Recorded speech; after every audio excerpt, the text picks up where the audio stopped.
Hrvatska je u dubokoj gospodarskoj i moralnoj krizi. Država je postala servis za fotelje, stvorena je kasta bogatih, dok je većina na rubu egzistencije.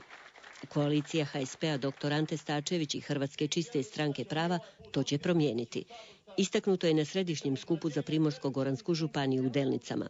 Za to naglašeno je imaju sposobne i hrabre ljude, mlade kadrove i konkretan program koji su nazvali Ružinih 7. Ono što je nama najbitnije, to je očuvanje nacionalnih bogatstava, prvenstveno proglašenje isključivog gospodarskog pojasa, osnivanje i jačanje nacionalne banke, poticanje i rast srednjeg i malog poduzetništva. To su osnove kojim koalicija HSP dr. Ante Starčević i Hrvatska čista stranka prava izlaze na ove parlamentarne izbore. Trenutno ova koalicija predstavlja najjaču opciju pravaško-demokršćanske scene. Glas za nas je glas za spas Hrvatske, poručili su biračima. Uputili su i poziv svim građanima da izađu na izbore i da razmisle tko im je do sada lagao, tko je radio za Hrvatsku, a tko za svoje interese.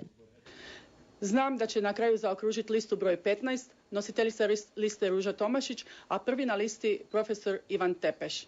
Ako želite promjene, onda ćete glasovati za nas. Ako želite samo izmjene, onda glasujte za koga hoćete. Dakle, izađite na izbore, ispunite svoju građansku dužnost, izaberite listu broj 15.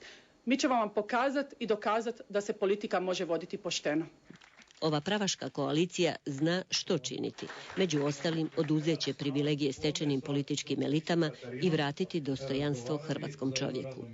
Vjeruju da će glasači prepoznati da su oni jedina opcija koja će donijeti promjene u Hrvatskoj.